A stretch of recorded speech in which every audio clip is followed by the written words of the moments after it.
What's going on, guys? I'm Stein, you're in my domain, and today I want to bring you something I've been working on for a little while now, and I figured we are less than 4 weeks out from the release of the Nintendo Switch and Breath of the Wild and all that good stuff, and I've been doing a lot of thinking about games that I really want to see on the Nintendo Switch, games that actually have a chance of being on it, that a lot of people just don't talk about. The fans of the other consoles, they want, the Assassin's Creeds and the Call of Duties, which we might get. You never know, it might happen depending on if those companies want to work on it. But there's a lot of things that I think Nintendo fans are not necessarily talking about too much, and that makes me a little sad.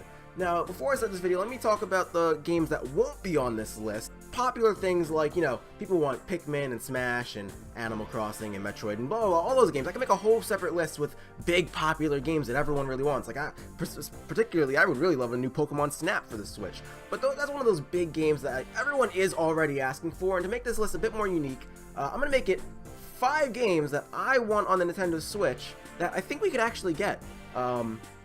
But that don't include games like that. Now, before I talk about any of games on this list, I do want to make one side note. There's one game that I really want, just in general, not even just on the Switch, but on the Switch it would be amazing.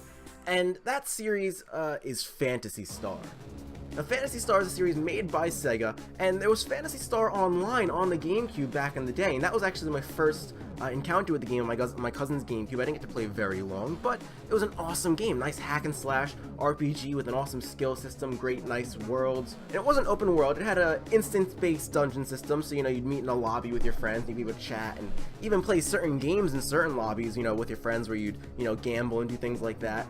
With the in-game virtual currency, and there was an instant-based dungeon system so that when you went to a dungeon with your friends, it was just you guys in the dungeon, and people could join if you allowed them to join from the outside, but you didn't have to worry about spawn camping like an actual ongoing game has. I wasted probably two whole years, like a whole summer and a whole year into the next summer on this game, with the great character customization, and I loved it so much. But the servers went offline in 2012, and they brought the Phantasy Star Online 2 servers. That was basically the next game they made, and those went online only in Japan and those regions, so we never got it. They teased it localizing it, but that never happened. Then they said it was going to be on the PS4 Phantasy Star Online 2, but even then it still won't be localized, so it would only be here for us. And they said they might be having a Phantasy Star Universe 2. I mean, come on, Sega, just give us something. Give us Phantasy Star Universe 2 on the Switch.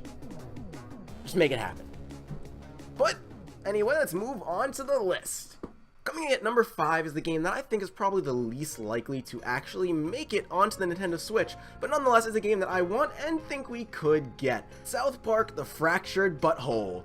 This game is, like I said, probably the least likely. It's coming sometime in 2017. There's been some delays from the creators of this game, but Trey Parker and Matt Stone, the creators of this game, have shown a love and an interest for Nintendo, and I'm sure that, given the chance, they would love to have their game on the Switch. Now, The Stick of Truth that came out in 2014 was amazing. One of my favorite games from that year. And it was relatively simple, but it was just a long episode of South Park that you were actively a part of, and it was really great in a lot of ways. Now, I could see why Nintendo wouldn't have it on the system. There was a lot of things that you really don't want kids to be seeing, so I mean, it would obviously be a rated M game still, but does Nintendo really ever have rated M games? Not very often at all, I can't even think of one off the top of my head.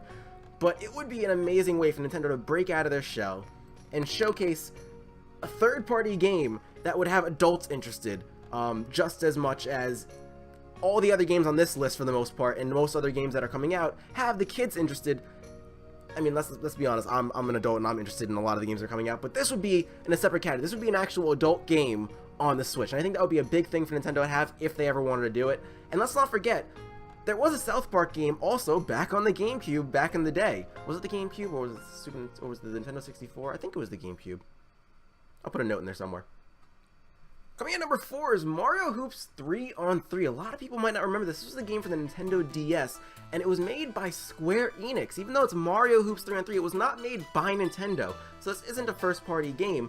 And Square Enix did a great job with this game, taking some of the main characters from the Mario series, also throwing in a few awesome characters like Cactar and the White and Black Mage from their own Final Fantasy series, and making a great Mario basketball game. It was basically like Mario Kart with NBA. That was basically what it was. Mario Kart with basketball. But it wasn't, carts. It was just that kind of place that we have the power-ups and this crazy things happening, and, people are just getting blown up by items. It was great. fuck Mario Sports Superstars for the Nintendo 3DS. That game put in horse racing and golf, but no basketball, and apparently all the games in Sports Superstars are fully realized sports, basically, but with Nintendo, with a Mario cast. Why couldn't they have basketball in there? I feel like basketball or football, those things would have gotten people pretty excited more than the games that they actually had in it. And a lot of people want NBA 2K18. Fuck NBA 2K18 too. Give me Mario Hoops 3-on-3. Revamp it with some extra characters, better graphics, touch up the system for one-screen play. I know you guys can do it.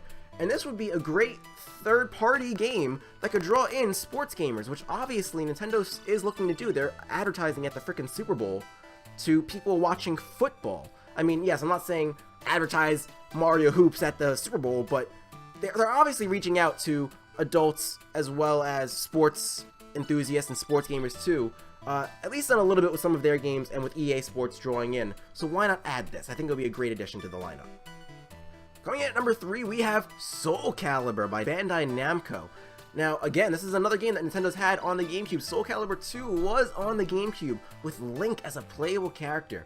It's an incredibly popular fighting game, and personally, one of my favorites. I think it's like, to me, it's Smash Brothers and then Soul Calibur. And I know a lot of people don't see Smash Brothers as a legitimate fighting game, but whatever. To me, it's Smash Brothers and then Soul Calibur in the list for the top 2 fighting games.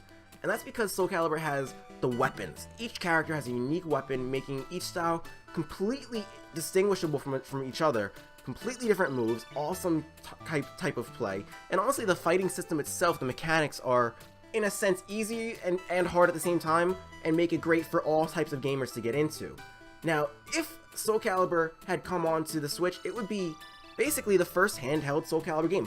Fuck that mobile Soul Calibur game. Yes, fuck that mobile version. That thing was bullshit. Soul Calibur just turned 20 at the end of the last year. And the last Soul Calibur game was released in 2012, so you gotta think that they're probably going to be working on another one and coming out with another one soon. So I think that the best thing to do would be to have it on the Nintendo Switch. This would draw in so many people who enjoy fighting games, as you know, as Mario Hoops would be for sports games, and Fractured Butthole would be for, you know, adult gamers. This would be a great fighting game to have on the Switch, mobile, especially with that hoary fighting controller arcade stick that they've shown. This would just be a great game to utilize that and even further justify the purchase of one of those on the Switch, more than just Street Fighter. And for that reason, I think that Soul Calibur would be a perfect addition to the Nintendo Switch's game library, if they ever decided to do it. Now for number 2 here, I'm kind of breaking a rule a little bit. I wanted to try and keep first-party games out of this, but this is a unique case. Now a lot of people do want Kirby, and a Kirby game is pretty much guaranteed to be on the Switch at some point. But here's what I want. I want Kirby Air Ride.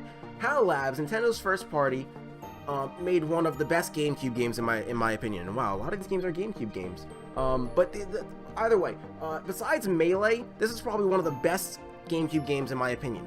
Fight me over that.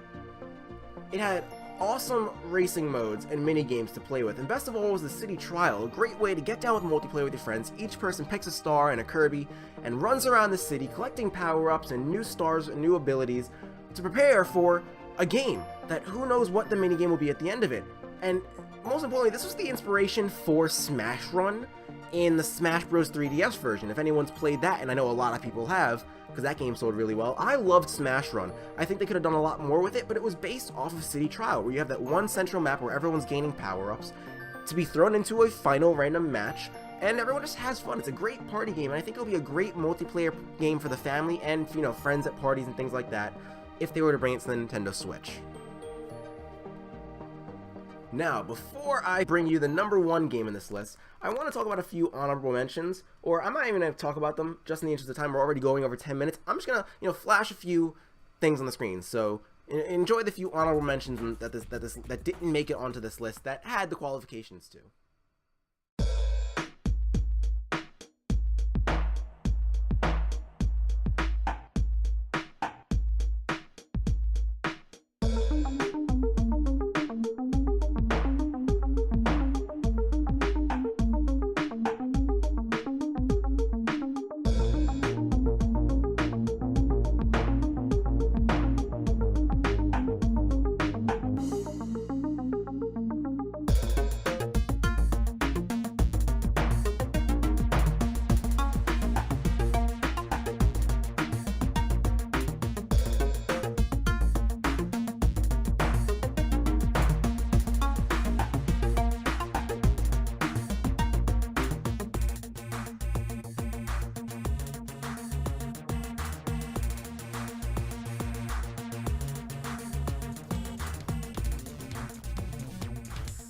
Coming in at number 1, we have The World Ends With You. Once again, a Square Enix game, second one on the list, and this was just an amazing game on the 3DS. They tried to port it over to mobile, which I think kind of worked a little bit to put it on a mobile platform, but The World Ends With You was just a great game that utilized the top and bottom screen of the 3DS so well for its amazing battle mechanics.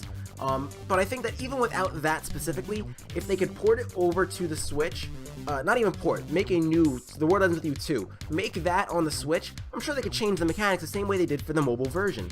Well, not in that way, but again, change the mechanics for the system so that it works. But The World Ends With You, it had an awesome story, great characters, and some pretty amazing battle mechanics, personally, I felt the fighting was great in that game. The boss battles and the random encounters, and the way that you attacked with both your characters at once. Again, things would have to be changed for the Switch, but The World Ends With You was a great game for the 3DS. And I think that even though the Switch wouldn't have Street Pass, there were features in The World Ends With You that use Street Pass to help you power up and play a little mini game against your friends' characters and things like that. I feel like if they had it on the Switch, they can implement maybe like some kind of 2-player battle mode to fight your friends with all the pins that you get, and just expand on the story in this world much further than they did in the original game. And this is a game that personally, this is a game that ever since I played the first one, I always ask, are they gonna make a second one? And I never heard there's been very little ever said about it. They had Neko and the characters from the game in Kingdom Hearts 3D Dream Drop Distance, but that was again on a Nintendo system. But they never want to bring back the game, and I really think that out of all the games on this list, The World Ends With You is probably the one that really should be revitalized for the new system. It would bring in a lot of hardcore fans of the series. This game did have a good hardcore following, and I think that it would be an awesome addition to the Switch's library if Square Enix decided to make it. Well guys, thank you. That's going to be this list. If you guys want to see more, go ahead and subscribe down below. If you guys have any other ideas for more lists I can do, I'm going to try and make another one of these maybe once a week if possible. We'll see how that actually works out, because it took me a long while to make this one anyway. But if you guys enjoyed it, thank you guys for watching. I will see you guys in the next video.